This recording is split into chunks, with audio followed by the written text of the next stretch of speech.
ಉತ್ತರ ಕರ್ನಾಟಕ ನ್ಯೂಸ್. ಇದು ಕನ್ನಡದ ಉಸಿರು.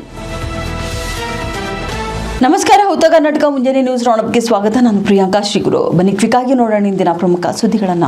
ಬೈಕ್ ಹಾಗೂ ಸರ್ಕಾರಿ ಸಾರಿಗೆ ಬಸ್ಸಿನ ನಡುವೆ ಡಿಕ್ಕಿಯಾಗಿ ಮಗ ಹಾಗೂ ಚಿಕ್ಕಮ್ಮ ಸ್ಥಳದಲ್ಲಿಯೇ ಮೃತಪಟ್ಟಂತ ದಾರುಣ ಘಟನೆ ಬೀದರ್ ಜಿಲ್ಲೆಯ ಹುಮ್ನಾಬಾದ್ ತಾಲೂಕಿನ ರಾಷ್ಟ್ರೀಯ ಹೆದ್ದಾರಿ 50ರ ಕಬೀರಾಬಾದ್ ವಾಡಿ ಕ್ರಾಸ್ ಬಳಿ ರವಿವಾರ ಬೆಳಿಗ್ಗೆ ಸಂಭವಿಸಿದೆ. ದುಬ್ಬಲ್ಗುಂಡಿ ಗ್ರಾಮದ ನಿವಾಸಿಗಳಾದ ಪವನ್ 22 ವರ್ಷದ ಯುವಕ ಹಾಗೂ ಈತನ ಚಿಕ್ಕಮ್ಮ ನರಸಮ್ಮ 24 ವರ್ಷದ ಮಹಿಳೆ ಮೃತಪಟ್ಟವರಾಗಿದ್ದಾರೆ ಎಂದು ಗುರುತಿಸಲಾಗಿದೆ. ಪವನ್ ಹಾಗೂ ನರಸಮ್ಮ ಸ್ವಗ್ರಾಮವಾದ ದುಬ್ಬಲ್ಗುಂಡಿ ಬೈಕ್ ಮೇಲೆ ಹಿಂತಿರುಗುತ್ತಿದ್ರು. ಬೆಳಗ್ಗೆ ಸುಮಾರು 7:30ರ ಸುಮಾರಿಗೆ ಕಬೀರಾಬಾದ್ ವಾಡಿ ಕ್ರಾಸ್ ಬಳಿ ಬರ್ತಿದ್ದಂತೆ ವೇಗವಾಗಿ ಬಂದಂತ ಬೀದರ್ ಕಲಬುರಗಿ ಮಾರ್ಗದ ತಡೆರಹಿತ ಸಾರಿಗೆ ಬಸ್ ಡಿಕ್ಕಿ ಹೊಡೆದಿದೆ.